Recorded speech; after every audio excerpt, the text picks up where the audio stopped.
Okay, good evening or good morning, wherever you are in the world. I'm Sam, and I'm the moderator for the second Google Hangout session of the third annual fall edition of our Read for Pixels campaign. So through Read for Pixels, the Pixel Project is collaborating with 11 award-winning authors to raise awareness about violence against women and to raise funds towards the celebrity male role model Pixel Reveal campaign, which aims to raise $1 million to be shared between the USA's National Coalition Against Domestic Violence and the Pixel Project to keep their efforts to end violence against women alive and kicking. So we'll be telling you more about the Read for Pixels fundraiser, which has lots and lots of exclusive author goodies a little later in this session. And you can find out more about the Pixel Project at thepixelproject.net. So today we have a really special guest for you guys. Please join me in welcoming Victoria Schwab, also known as V.E. Schwab, the best-selling author of the Shades of Magic series. Victoria writes fantasy for adults as V.E. Schwab and for young adults as Victoria Schwab. Her debut novel for adults, Vicious, was named one of the best fantasy books of 2013 by Publishers Weekly, and the film rights have already been bought by Ridley Scott. So Victoria has also generously donated one 30-minute Skype call with her. So if you're an aspiring author, you can donate to the Read for Pixels campaign to have this Skype call as a one-on-one chat about writing. Or if you're part of a book club, you can get your friends together to donate to get the Skype chat and geek out about books with Victoria. So please give generously. All the funds go towards the Pixel Project Celebrity Male Role Model Pixel Reveal campaign to help end violence against women. Okay, so Victoria is going to do a short reading. Yes. So here is Victoria. She's on screen now. Hello, Victoria. Hi there. She will be doing a reading from her latest book, A Gathering of Shadows. Yes. Okay, screen's all yours. Awesome. Yeah. Thank you so much for that wonderful introduction, and thank you for having me as part of the program. I'm so excited to be here. It's so exciting to have you. Yeah, so we're going to do a Q&A, but first I'm going to do a really short reading from the very beginning of Gathering of Shadows, which is the second book in the Shades of Magic series. The first one is Darker Shade of Magic, and this is a spoiler-free reading from the very beginning of the book, and so I hope you guys enjoy. I'm going to put on my best. My mother is the best reader that I know, so I'm going to try and impersonate her. Okay, Chapter 1. Delilah Bard had a way of finding trouble. She'd always thought it was better than letting trouble find her, but floating in an ocean in a two-person skiff with no oars, no view of land, and no real resources save the ropes binding her wrists, she was beginning to reconsider. The night was moonless overhead, the sea and sky mirroring the starry darkness to every side. Only the ripple of water beneath the rocking boat marked the difference between up and down. That infinite reflection usually made Lila feel like she was perched at the center of the universe. Tonight, adrift, it made her want to scream. Instead, she squinted at the twinkle of lights in the distance, the reddish hue alone setting the craft's lanterns apart from the starlight. And she watched as the ship, her ship, moved slowly but decidedly away. Panic crawled its way up her throat, but she held her ground. I am Delilah Bard, she thought, as the ropes cut into her skin. I am a thief and a pirate and a traveler. I have set foot in 3 different worlds and lived. I have shed the blood of royals and held magic in my hands, and a ship full of men cannot do what I can. I don't need any of you. I am one of a kind. Feeling suitably empowered, she set her back to the ship and gazed out at the sprawling night ahead. It could be worse, she reasoned, just before she felt cold water licking her boots and looked down to see there was a hole in the boat. Not a large hole by any stretch, but the size was little comfort. A small hole could sink a boat just as effectively, if not as fast. Lila groaned and looked down at the coarse rope cinched tight around her hands, doubly grateful that the men had left her legs free, even if she was trapped in an abominable dress. A full-skirted, flimsy green contraption with too much gossamer and a waist so tight she could hardly breathe, and why in God's name did women do this to themselves? The water inched higher in the skiff, and Lila forced herself to focus. She drew what little breath her outfit would allow and took stock of her meager, quickly dampening inventory. A single cask of ale, a parting gift, 3 knives, all concealed, half a dozen flares bequeathed by the men who'd set her adrift, the aforementioned dress, curse it to hell, and the contents of that dress's skirts and pockets, necessary if she was to prevail. Lila took up one of the flares, a device like a firework that, when struck against any surface, produced a stream of colored light. Not a burst, but a steady beam strong enough to cut the darkness like a knife.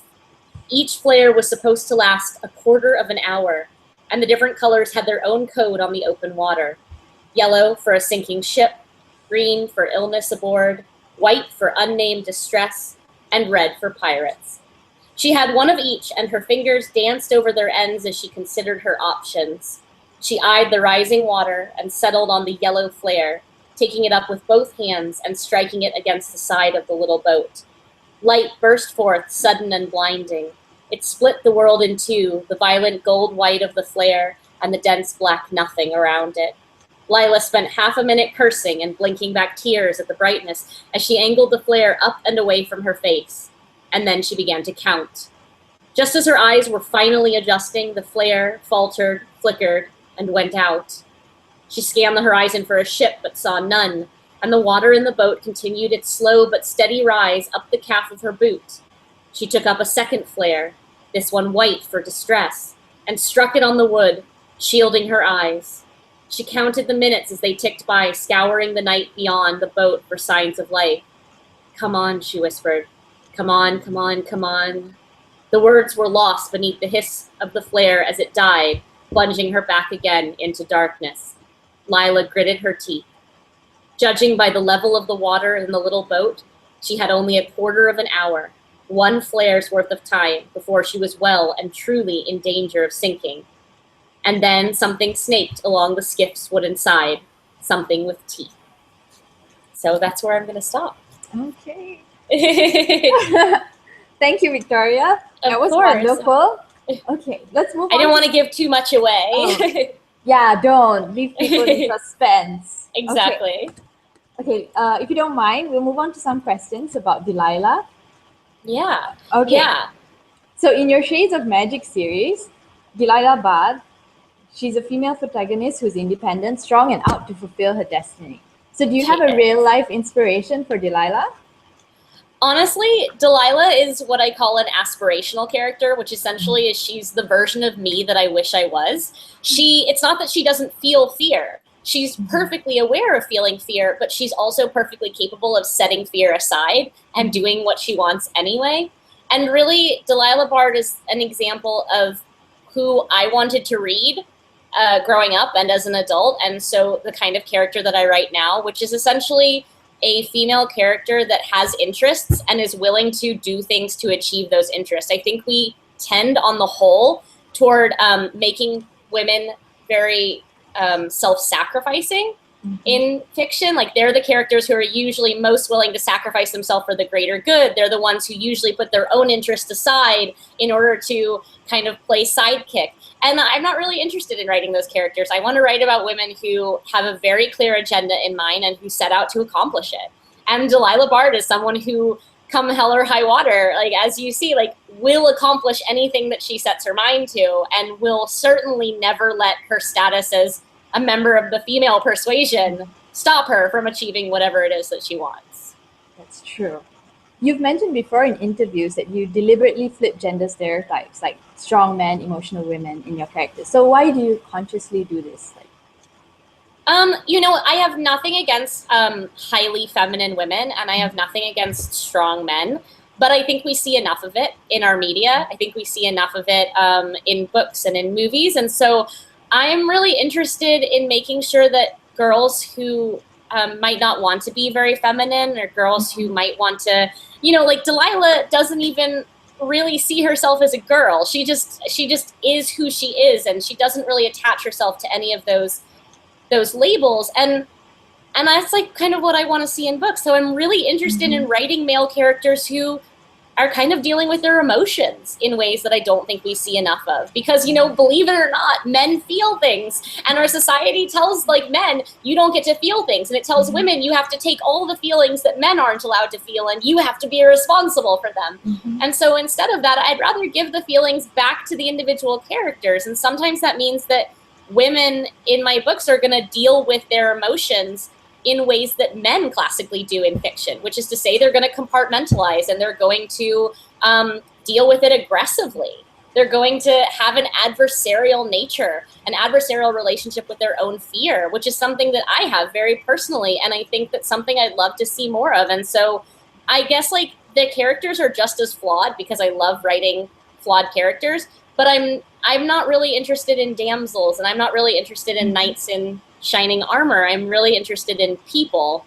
And I think we could use more Hufflepuff boys and Slytherin girls, as I say it. Like, I think we could use more women who are kind of out to get what they want, and more men who are allowed to kind of sit with their emotions. Right, that brings us to this question. It's actually the portrayal of Delilah that I found very interesting. She's no stranger to dealing with sexual harassment in your books. And rather than take it lying down, she takes even sometimes fatal action. So were these situations and the solutions you portrayed presented on purpose, sort of in hopes that more women would see this and feel that they could stand up to their oppressors and harassers? Yeah, I mean, of course. I'm very, very conscious of when I put my female characters in situations. I'm not going to ignore the fact there is a danger inherent in them being women, you know? But I'm also not going to necessarily, I'm going to give them the benefit of the doubt and the benefit of the action. I'm going to give them every tool at their disposal. And because it's fiction, I get to give them the ending that I want. And so when my women are faced with sexual harassment and faced with these really dangerously gendered aggressions in the books, they are going to prevail from them, you know? And the first time we meet Delilah, she is being assaulted on a ship where she's staying. And yeah, she does take very fatal action. Now, does Delilah Bard pretty much always take fatal action? Yes. So I don't think we should always look to Delilah, who's like, solution to everything is kill first and like ask questions about how that made her feel later. But yeah, I mean, those are very, very conscious decisions that if I ever do put my female characters in those situations, I'm also going to make sure I give them a very strong way out, you know? And I realize that that's fiction. And I realize that that's a simplification of something that is very, very complex. But it's also really important that my readers see that they can, you know, that those characters are there doing that. So how do you feel when there are some reviews that say that this harshness in Delilah makes her unsympathetic? Ugh, unsympathetic. You know, like, I think that this notion of unlikability is itself a really gendered issue. Because it's something we never talk about with male characters. Like, this likability factor only ever comes into conversation with female characters. I will take unlikable. I will not take unsympathetic. I think people conflate the two. Like, you don't have to like Delilah Bard to understand why she is the way she is. And I think so often when we discuss when people throw out around the term unsympathetic, what they mean is unlikable because she's confrontational in some way. And that's not the same thing. I want you to like my characters even when they do bad things. And in order to do that, I need them to be sympathetic. So, but again, even if you want to throw around the term as a reviewer, unsympathetic or unlikable, I would really challenge that reviewer to see how often they apply that term to male characters. Yeah. Because it's very, very rare. Yeah, it is. Yeah. If we can go back to the gender flipping. So what sort of response have you had from readers about the relationship dynamic between Delilah and Cal? I've been very, very lucky. I mean, people tend to really like it. They kind of like that Cal, so if Delilah Bard is my aspirational character, Cal is my realistic one. Like, Cal overthinks everything. He's really stressed about his place in the world and how he feels about things a lot. And like, Delilah's the action person. And I think that, you know, we get to see that dynamic all the time in entertainment. It's just classical. We get to see like men who are Delilah Bard and women who are Cal Maresh. And so I think that the dynamic works just as well when you invert it. And I think that readers see that. And it's really refreshing to a lot of readers to see, oh, like, this is a really strong dynamic, but it doesn't have to be this conventional masculine-feminine dynamic. They can have all this like friendship and this kind of playful adversarial bond, and it doesn't really matter which one of them is playing these roles. You know, I think that those roles tend to pair really nicely together, but it doesn't matter whether it's a man or a woman playing the kind of more compartmentalized role. Okay. Okay, if I can ask a question about Vicious. Yeah. So in the Vicious book, you don't follow the traditional science fiction fantasy narrative of hero protagonist. No. So most of the superpowered characters, they're both sympathetic and also selfish. So one of the interesting characters was Sydney. So was it difficult for you to position someone as helpless in a way as Sydney, the 12-year-old runaway who was betrayed by her family, within this universe without making her victimhood her main trait? Was that difficult? Yeah, I mean, it was, and it wasn't, Sydney's 12. And so there's a level of, I want to say, not innocence, because she has seen and done a lot of things, but there's a level of vulnerability that I think is very natural to a 12-year-old that doesn't make them, it's not a victimizing kind of vulnerability. I mean, there's a simple practical vulnerability in being a 12-year-old and not an adult and kind of needing other people. So, in some ways, Sydney is a device in that we need her to humanize other characters, and she's also the only villain who's not terribly a villain. But I would also argue that Sydney is kind of like the main protagonist. She's the only one with really redeeming qualities, and she's the only one who's not overtly a villain. But she also has arguably, even though she's vulnerable from an age perspective and the fact that she's a runaway, I also counterbalance that by giving her arguably the most powerful ability in the entire series, this ability to resurrect the dead, And it's an ability that makes her extremely needed and wanted by every other character in the series, So I purposefully gave her the most empowered power because it's going to give her a lot of agency. It's going to be the one where she actually gets to take control and choose who to help and who not to help and where her allies lie. She gets to make a lot of choices in that respect and kind of, and she chooses her family in Victor. But yeah, so I counterbalance the simple vulnerability that comes with her circumstances by giving her an immensely powerful ability in terms of her character. Right. Okay. So it's kind of a balance. Yeah. Okay. In Vicious, people have superpowers. So do you think that superpowers would affect society's expectations of gender roles, since it would remove maleness from the top of the cultural pyramid and put superpowers there? Oh my God, that's an amazing question. I want to say yes, and yet I feel like coming back to that notion of likability and its genderedness, that somehow women with superpowers would become the villains. They would automatically be labeled the villains.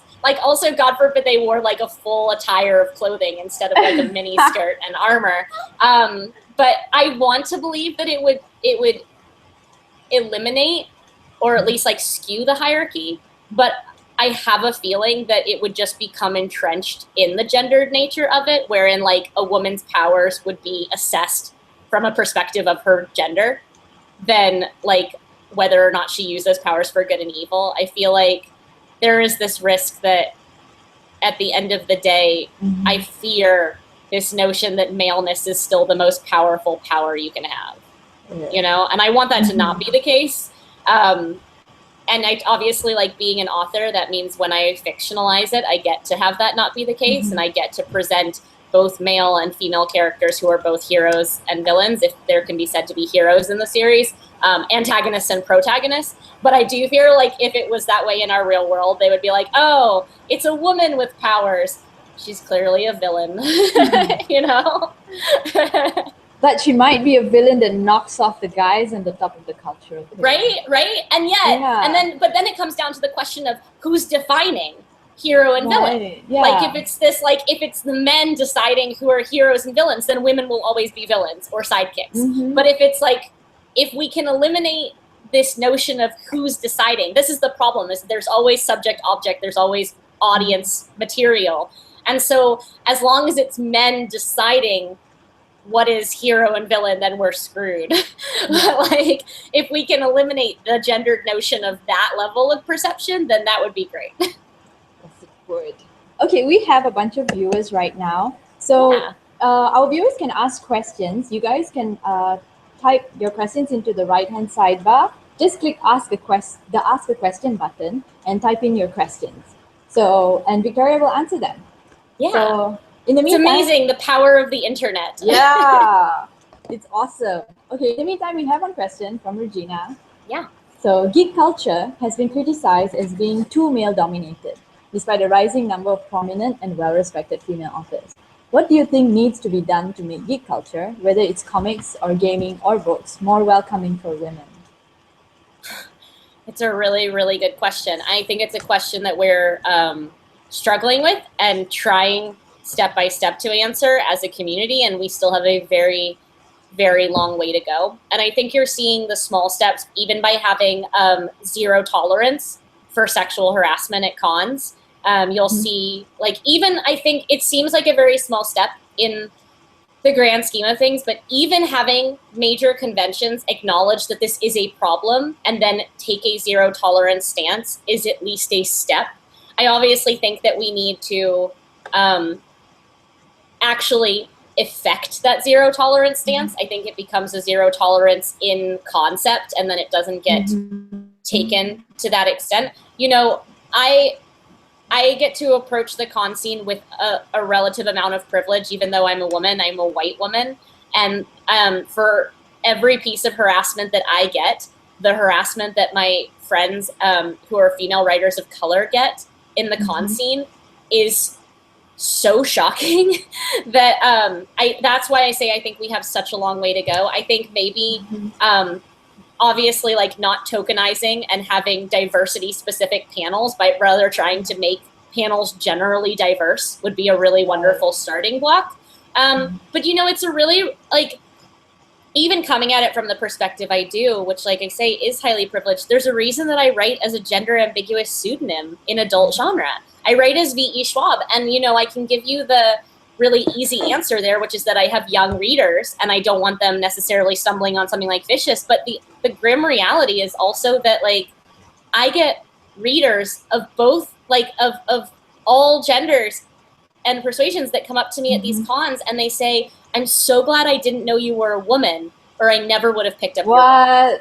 Yeah, and I have people who are claimed fans who are like, I love your books. They preface it with that, and then they say, I'm so glad I didn't know you were a woman. And I think, like, you know, that response is very indicative of how far we still have to go in terms of this notion of any form of equality in the genre community. Like I say, I feel like people are trying, but I feel like there's still so far to go. And I think that at least having an acknowledgement of it shows that there is work to be done, rather than just pretending that there's not a problem. You know, I don't know. I experienced like quite a bit of harassment, both as a young and a female author in genre, and a lot of people who either insinuate or tell me outright that I don't really have a place there. And so, you know, the one thing that I can do is having a voice and having a platform is to use that to advocate for more diversity and to advocate for better treatment of the other half of the writing camp, because it is really amazing. And again, I think it comes back again and again and again to this notion that we don't actually, it's not an equal race in any way, shape, or form. We don't hold female writers, we especially don't hold female writers of color to any of, like, we don't give them the opportunities, we don't give them the same grace, the same voice, the same room to speak. And I think we have a long way to go. Do you find it ever difficult to explain to people why diversity is important? Yes, of course. I mean, especially, as I say, like, I find it very difficult to determine when to speak and when to just boost other voices, because I feel like I have an obligation, having a platform that I do and having the privilege that I do, to use it to the best of my abilities. And the unfortunate fact of that is that I will invariably mess up.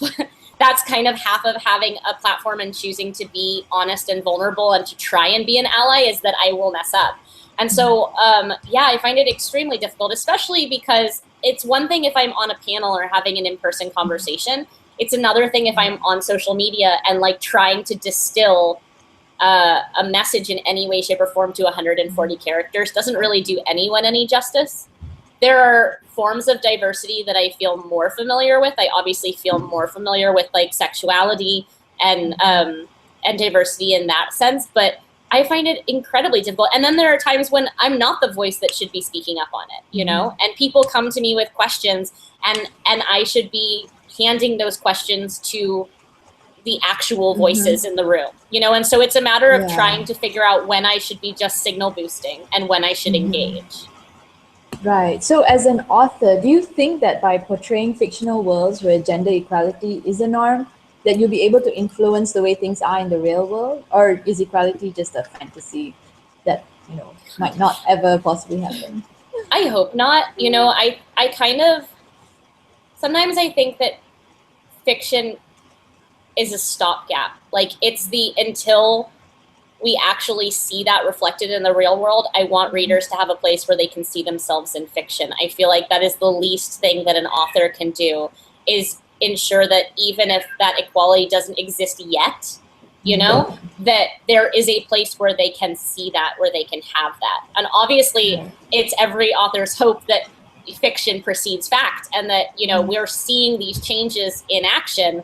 But in the meantime, like I want to give my readers a safe space. I want to give them a space where they don't feel ostracized or prejudiced, or, you know, like, in any way set apart. And so like, that's why I also think that if you're writing fantasy, like if you write fantasy and then you choose to make it white heteronormative fantasy, like, I don't understand why you would do that, but also I think it's on you. Like that's, an author has made that choice and I think they should be held accountable for making that choice. There's no reason to write a second world fantasy wherein you write the rules, you write the society, you write everything, and to make it look exactly like our world with all of its inherent biases. And I don't know, I have a very hard time understanding why fantasy authors don't choose to create more safe space in their novels, you know? So that's to say, obviously, I hope that we're heading in the right direction and I hope that things only continue to improve. And in the meantime, I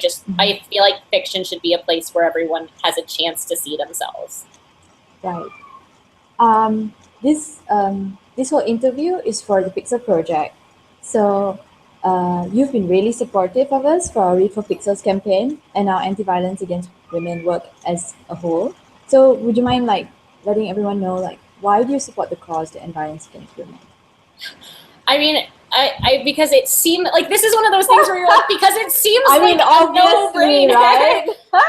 No, I mean, like as a woman, even at the most privileged end of that spectrum, I am still a woman. I'm still faced with gendered abuse every day, and I still watch friends, family, and strangers and members of my own community being the targets of that abuse every day. This is not an issue which is distanced from my heart or my life in any way, and I don't think it can be said to be distanced from anybody, you know? And this notion that, like, it simultaneously breaks my heart that there's need to explain it in any way, you know what I mean? And it simultaneously breaks my heart that it's something that needs to be fundraised in this way, because it's just, it's so apparent that if this is a need, then this is a need that needs to be filled, you know? And so any way that I can use my platform to help this project, you know, I have too many people in my life, and I feel like it's selfish even to say that, but I have too many people in my life who have been the targets of abuse, both physical and emotional. And so I don't see any way that any world in which I would not do everything in my power to support this cause. Right. And I feel like everybody should be. I mean, yeah, I'm doing, this is one of those things where it's like, I have this tiny platform, and like any way in which I can spread that message is very, I mean, it is the least that I can do. So I'm just thankful that you've given me the opportunity to come here and be a part of the conversation. Well, thanks for joining the conversation. Of course.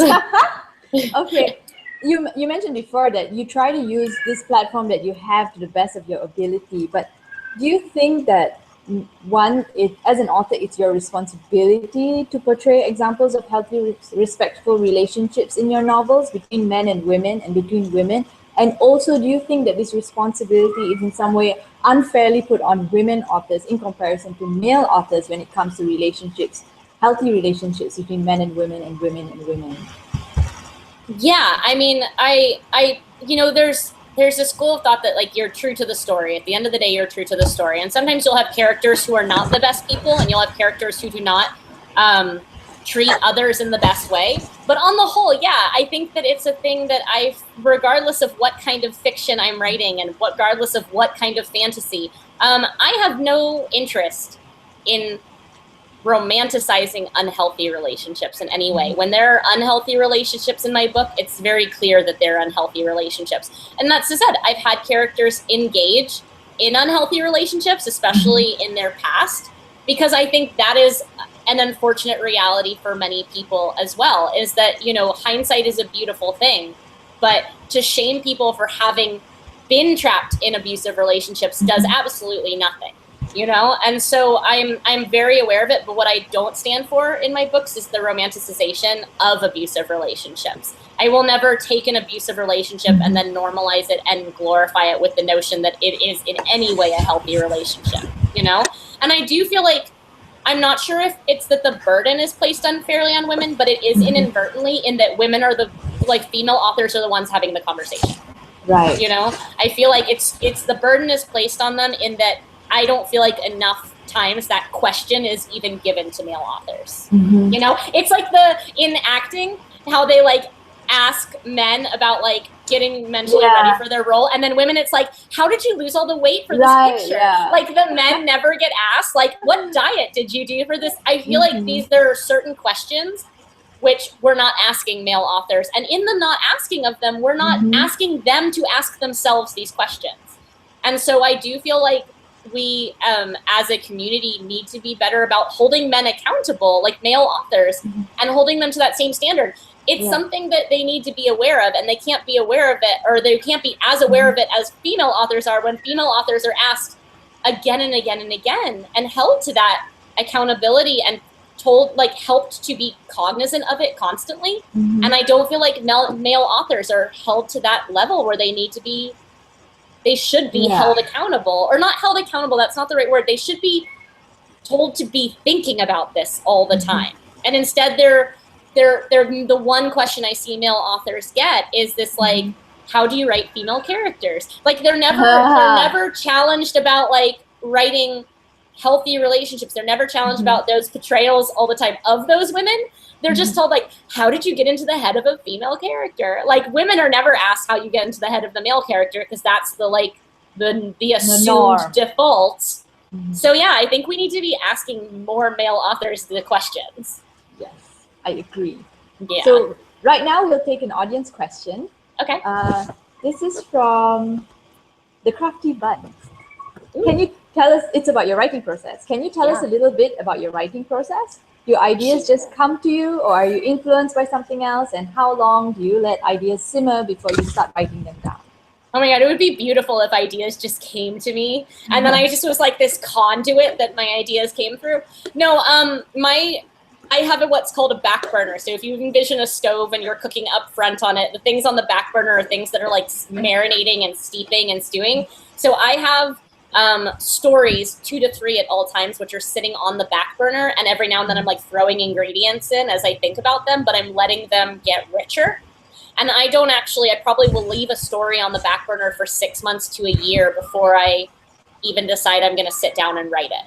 And then when I do that, a lot of people will talk about, do you outline or do you fly by the seat of your pants? I'm what I call a connect the dots author, which essentially means I need 5 to 10 story points kind of mapped out along the way. And they don't even have to be big. Sometimes they're really big, Savage Song opens with Kate Harker burning down a church in the opening chapter, right? This is how a book opens. That's one of those points. But another one of the points is there's a dance scene in Gathering of Shadows between Lila and Kel. And it's a very small moment, but it's a moment in which all of the characters end up in the same room at the same time. And so it's kind of a pivot moment. And so I have these 5 to 10 strung out. And then I give myself the freedom to find my way between them. So if I outline too intensively, I get bored. Because an author or any writer is telling themselves the story first. And so if I'm, as the primary reader, if I get bored, then that's not good for anything. So I can't get bored. I have to give myself room to find surprises, but I also don't want to go 50,000 words in the wrong direction. Hence the like having points along the way. But the one thing that I never start writing without is the ending. So I know exactly how a story ends before I sit down to start writing it. And I do that so that, for three reasons. One, so that on good days, I look forward to writing to the ending. On bad days, I don't quit because I have an ending. And because in order to know who my characters need to be at the beginning of a book, I need to know who they are going to be at the very end. So I knew how the cast of the Shades of Magic trilogy, I knew who they were going to be and where they were going to be on the very last page of Conjuring of Light before I started writing A Darker Shade of Magic. And that way I just like find my way through. But I will never underestimate the power of an ending to keep you from quitting a first draft. Because if I know how it ends, then I will not quit the book. And it's really, when you're writing a first draft, it's all about just not quitting. We have okay, so about your characters, we have a question from Michaela. And she asks, what is your definition of a powerful woman? What does it mean to you? You know, I mean, here's the thing, is that powerful women take many, many forms. And I was talking with a friend of mine the other night because I had binge watched all of Agent Carter and all of Miss Fisher's back to back. And these are two extraordinarily powerful women with immense agency who are also hyper feminine. Like, they are very feminine characters. And so I think we went through this period wherein to be powerful, you had to be masculine. And I don't think that masculinity is a key for female empowerment. And I say that first because many of my female characters have slightly more masculine appearances and they carry themselves in that way. That is simply because when I'm writing a book, I'm writing it to a version of myself, whether that's 15-year-old me, 17-year-old me, and 29-year-old me. And I'm not a very feminine person, and that's the kind of female character that I really wanted to read. And so that slightly more androgynous, gender ambiguous female character is kind of what I gravitate toward as a writer. But I say that because even though most of my female characters have what would be classically considered slightly masculine appearances or tendencies, I in no way think that's what makes them powerful women. That's just because that's my aesthetic. Because I'm like, I want Lila to be like my aspirational hero. What do I want her to look like? But I think it's agency. I think it's this idea that you know what you want and you're willing to take action to get it. I think it's active over reactive. I think it's that you don't wait for somebody else to come up with the plan and then say, let's go. Like, most of my female characters are very impatient. They're like, okay, great, we'll come up with the plan as we go, chop, chop. And I think that it's like, it's a level of, again, I think Delilah Bard's the best example because it's not a lack of fear. It is never for any of my characters a lack of fear. It is a refusal to let fear stop them. And I think that's what makes a strong character. Especially, I mean, a strong female character, I would say a strong any character, but really for women, I think it's acknowledging fear and not letting it ever stop you. Because fear doesn't go away. Like, bravery isn't the absence of fear. It's doing things in spite of being afraid. Right. That's a lesson everyone should know. Yeah. Also, my cat's like going psychotic in the background right now. He like skidded through the room behind me. So sorry if anyone heard like a meow and then like a skid sound. We have another viewer question. Yeah. This is from Juliana Mills. So you always appear to be juggling different projects at different stages. A new manuscript, another at the revision stage, and so on. So how do you manage to separate the projects in your mind and switch between them as needed? That's a great question. You know, a lot of people assume that I write multiple books at the same time, which would be the better way to do it. I actually can't. I can't. I used to think, I'll spend the morning writing Gathering of Shadows and the afternoon writing this Savage Song, but writing different fantasies in different worlds with different voices, it wasn't, both of my books suffered for it in the early draft, and I ended up having to rewrite large portions of them because of it. And so I only work I write one book at a time. I can edit, especially if it's later edits or first pass pages or something farther down the line. I can plot, but I'm only ever writing one voice at a time because it's the only way that I can stay immersed in the world and make it what it needs to be, or else, like I say, I end up pulling punches on multiple projects because I'm distracted. So what that essentially means is that I'm perpetually on a very, very dark deadline because like I am constantly behind because I only work on one project at a time. And so if I have 9 months to do 3 things, I don't have 9 months to do 3 things. I have 3 months to do 3 things.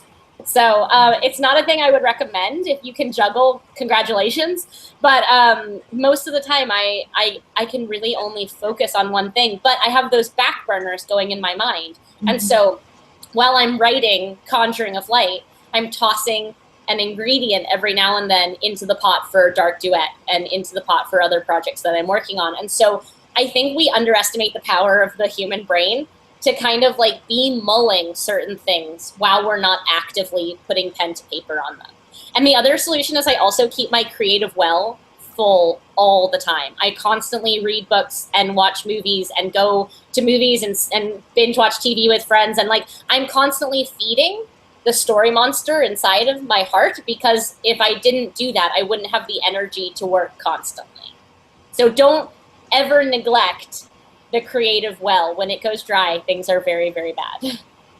Do you have a system? Because you say you'll be writing one thing, but you're like thinking about other things. It's packed right now. I came straight from the airport, so it's still in my suitcase. But essentially, I have a calendar, a monthly calendar, and then I have a star sticker system. So every month I make a key. And this sounds like very like kindergarten, like 5-year-olds would love this. I don't care. Like 29-year-old me thinks it's the best system ever. So never underestimate the power of visual reinforcement. I make a key, and it's like a pink star is 500 words written, and a gold star is going to the gym, and a blue star is reading 100 pages, and a purple star is travel. That's what this month looks like, right? And then every day I keep track of all of the different stars that I earn. And there's no reward. The reward is decreased self-loathing. The reward is that I feel good about myself. You could have a reward, but I will turn a reward into a pre-word, as Kirsten White says, any day of the week. And then I'm like 16 episodes into BoJack Horseman being like, I thought I was only going to watch an episode for every 500 words. Now I have to write like 7,000 words. So, but I do swear by the star sticker system. And there's a YouTube video up in which I explain the system in detail. I challenge anyone who's having trouble juggling things to just try it for a month, and it tends to go really well. So it's worth trying. So you have like a stack of stickers. Yes. Oh, I order them in bulk because I'm very anal retentive, and I like all of my stickers to be the same size. And so like I have friends, like I know Lainey Taylor will put like all of these different size stickers on her calendar, and it drives my like anal retentive heart very, very badly. And so I essentially order in bulk like these little tiny star stickers, and then I have all of these little tiny stars. It works. That's all I have to say. It sounds insane every time I describe it, but it works. Yeah, we're totally not judging you or anything. So Anusha has another question, also a writing question. So how do you write such different characters with such different voices? Like Victor, who is kind of a sociopath, and Sydney, who's young and scared in the beginning. Yeah. You know, that's one of those things where I'm like, practice and a lot of messing up. And, you know, I end up with a lot of voices in my head, but it's still difficult. Like I was working on Conjuring of Light, and then I had to go back to Dark Duet, which is the sequel to this Savage song. And I had to go and reread parts of this Savage song to remember exactly what the little linguistic idiosyncrasies were for Kate and for August. So I do tend to embed in little idiosyncrasies. My different characters will tend to use different length sentences. I write in third person. So you have to, rather than just pay attention to what their voice sounds like first person and in dialogue, you have to pay attention to the style of narration around their scenes. So Victor has a very, very blunt kind of staccato style of narration, and he's extremely analytical. You get almost no emotion from his narrations. Even though they're not first person, it's still, emotion is something that you would very much notice as third person. August Flynn in this Savage song, he his mind spirals very easily. And so he'll go from having very controlled sentences into very long run-ons that run out of space, and then break off. Whereas Kate Harker has very regimented concepts because she's extremely compartmentalized. So there are tiny little tricks. And the other side of it is just that, you know, a lot of authors will say that they have like an avatar in the book, which is like one character that is them. I don't actually subscribe to that school of thought. I think that every character in the book is a facet of me that's been like broken off, like pruned, like you would a tree, and then replanted and had something new grow of it. And so like I try to take the good parts of myself and the bad parts. The like Holland is definitely not the same part of myself as Delilah Bard, but I see myself in both of them. And then I essentially use that as the core seed from which to grow a new person.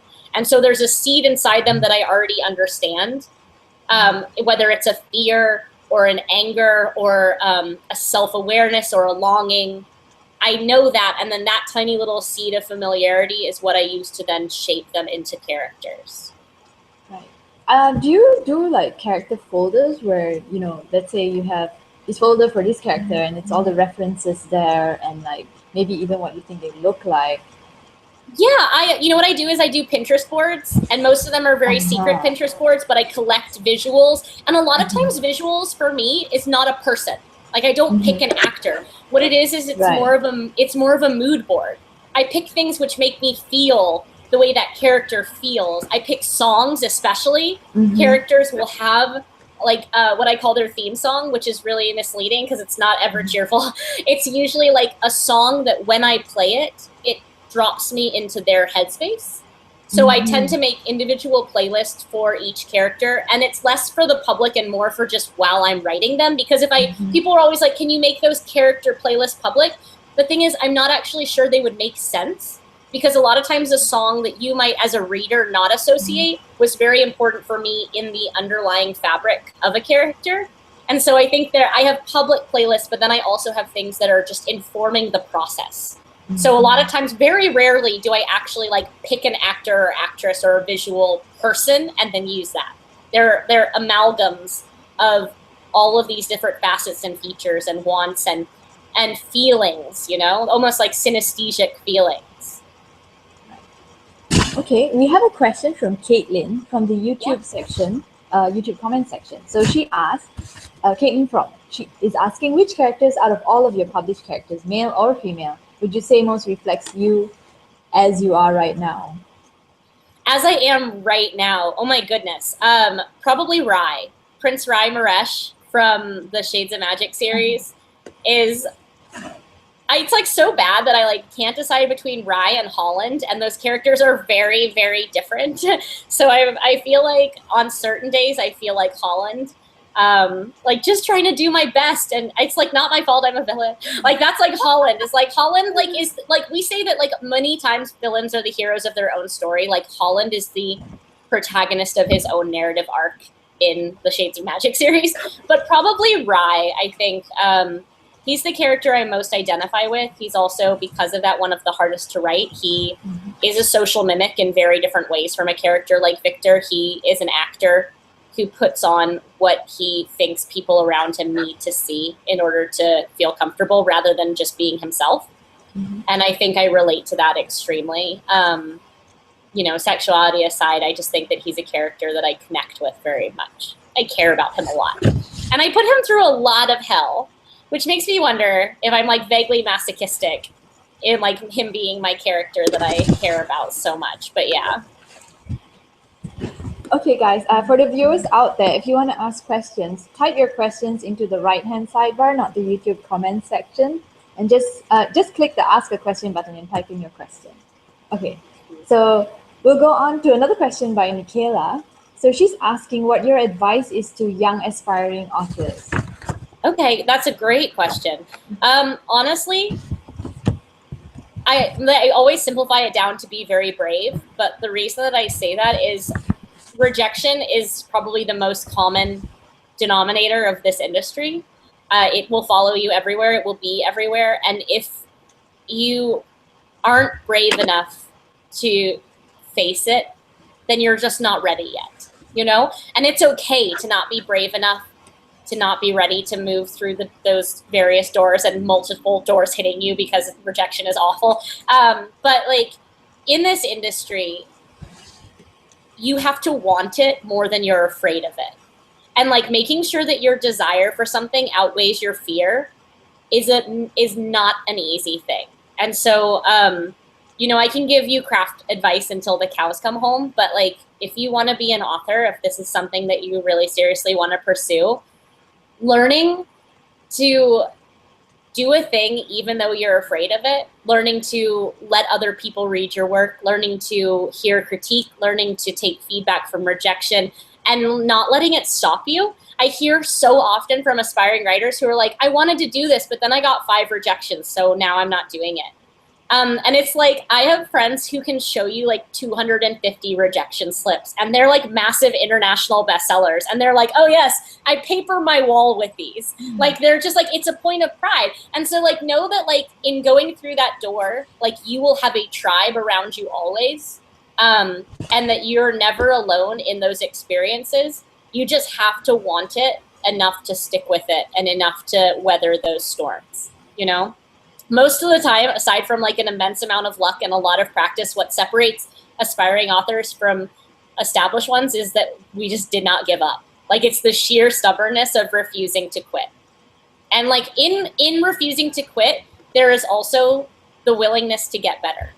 You know, I remember being 19 and being an aspiring author and thinking that like what I had written was the best thing I would ever write. And then because of that, it was very hard for me to imagine that I would ever write anything better. And so when people gave me criticism, I felt very helpless and very hopeless because I thought this was the best I could do. If this isn't good enough, then I'll never be better. And that's a lie that we tell ourselves. The fact is that we are every single day, we are on this planet improving in some way and learning in some way. And so being willing to get better, even if that means putting in a lot of time and a lot of failure and a lot of rejection, is so, so vital. We have another question from Regina. Yeah. What role do you think men can play in stopping violence against women? And do you have a male role model that comes to mind for this? Honestly, I think that there's a variety of things that men can do. I think one of the most important ways, aside from not perpetuating abuse themselves, is to have an absolute zero tolerance policy when they see abuse perpetuated towards other people around them. I can't tell you how many times like I would receive abuse, very gendered abuse online or in person. And I would have men come to me privately and say, I saw what happened. I'm so sorry. Like, how can I be better? And I'm like, well, the way you could have been better is if you were there and you saw it happening, is to stand up for it publicly. And I think like they have this fear that aggression is going to turn toward them. And I think that's okay. Like, I think that women shoulder the brunt of the aggression 99% of the time. And so I actually have a lot of respect for men who are like, you know what, no, like I'm going to, even if it means redirecting some of that abuse toward me. I see a lot of male authors who finally get it now because on the internet, they're like, wow, I've gotten a lot of abuse today and none of it was a death threat.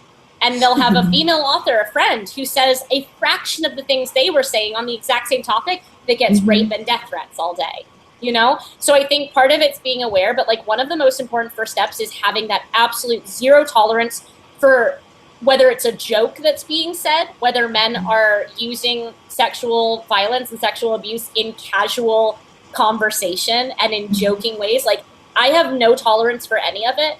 And I make sure that the male authors that I surround myself with and the men in my life that I surround myself with have zero tolerance for any of it. I do not think it's all right for a man to even sit by silently while his friends chuckle at a rape joke. You know what I mean? Like, it should be like, the conversation has to be spread. Like, it's like how we constantly teach women how to protect themselves from sexual violence instead of teaching men to not perpetrate sexual violence. Men need to be responsible for educating each other as well. They need to be responsible for having that zero tolerance policy and then spreading it through their own circles, you know, because it's well and good to have these single men on our side. But what's even better is, like, instead of telling us as women that they're there for us, them telling men how to be those advocates as well. you know? So like, I think it just comes down to like, it can't be like the 4-leaf clover. It can't be like this tiny little random luck charm where you're like, oh yay, I found a male advocate. Like, it needs to be the 3-leaf clover. It needs to be the thing that covers the entire garden. So in following that, like in your opinion, how can authors like yourself best support efforts to kick off social change to end violence against women? Well, I think, to be very frank, as an author, like, one of the things we can do is stop romanticizing it in fiction. I think that I'm still really, really disturbed that I read a lot of books in which it's either outright condoned as part of a character's arc or romanticized and normalized. Like, if I can't tell when I'm reading a book if the abusive relationship is being shown as problematic or romanticized as a healthy relationship, that's a problem. I think, like, I would really love to see us stop doing that.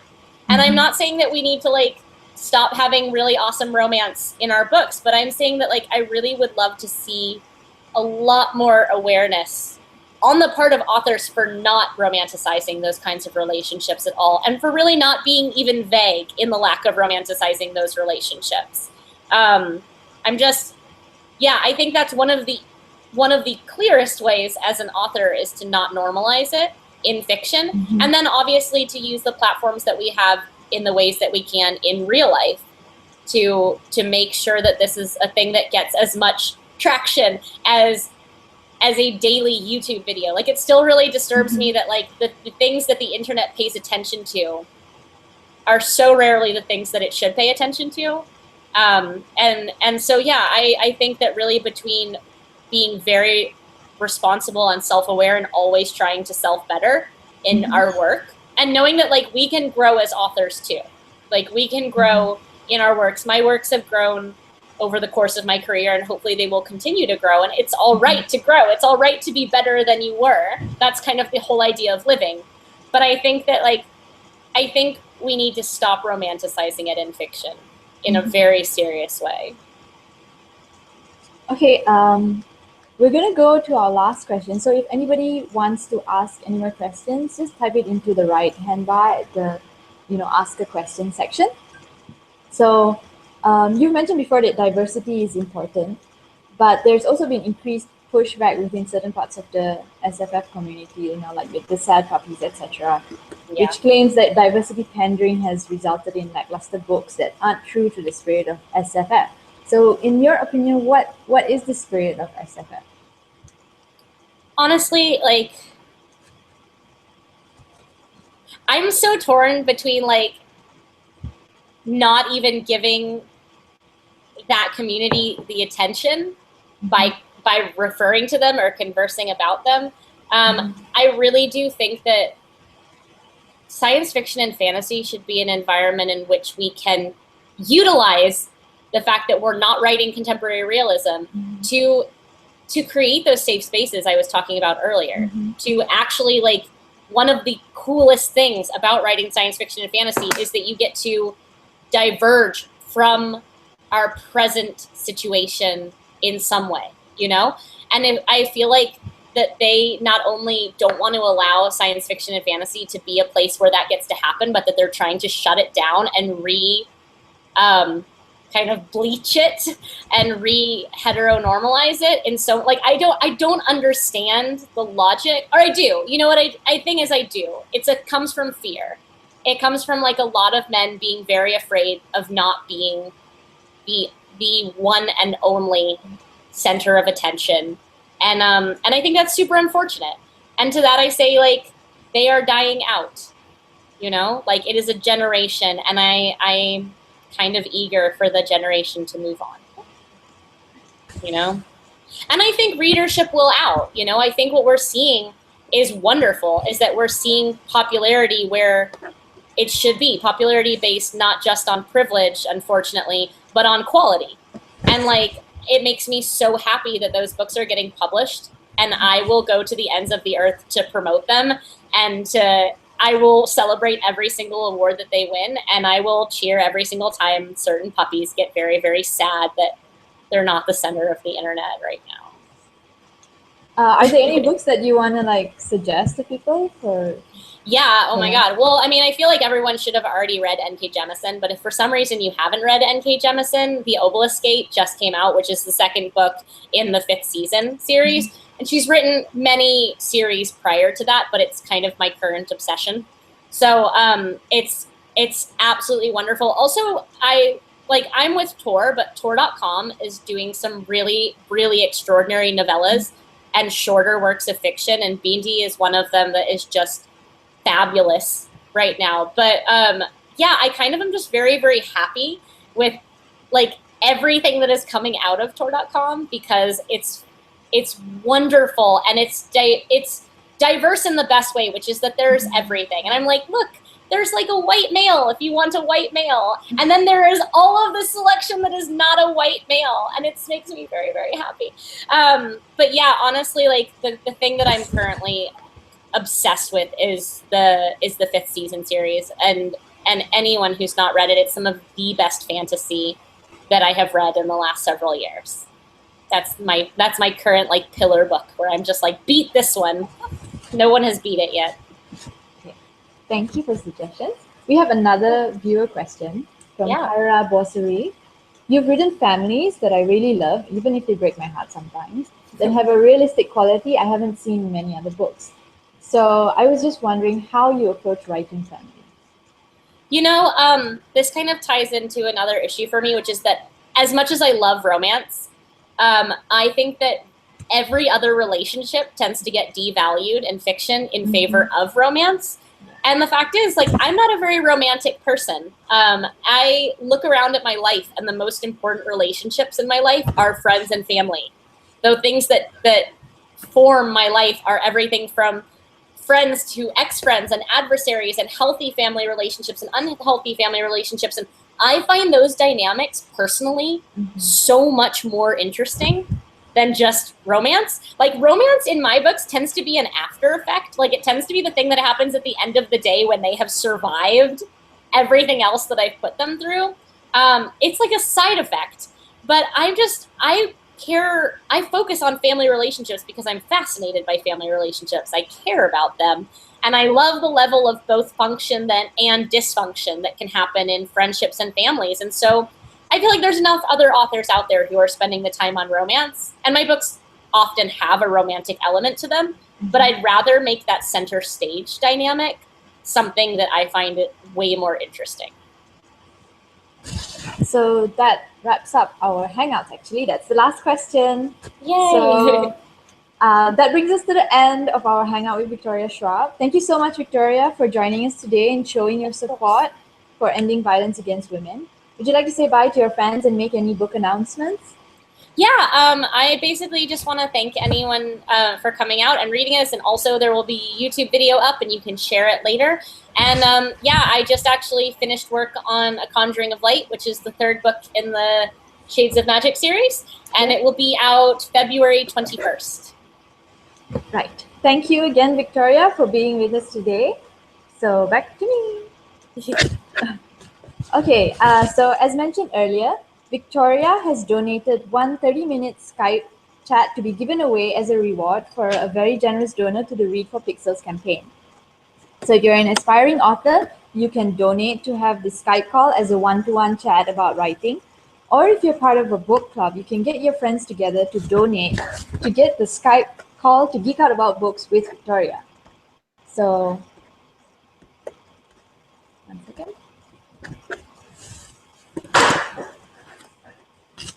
Okay, so you can donate to get Victoria's Skype chat and more on Indiegogo. On Indiegogo at is.gd/r4p Indiegogo 2016. If you want to learn more about Read for Pixels, go to is.gd/read4pixels. And to find out more about violence against women and what you can do about it, visit the Pixel Project's website at thepixelproject.net. And once again, to find out more about the Celebrity Male Role Model Pixel Reveal campaign, please visit reveal.thepixelproject.net to learn more. And please donate generously to help us reveal pixels and raise the $1 million for the cause. So once again, thanks everyone, and have a good day or good night wherever you are in the world. Bye.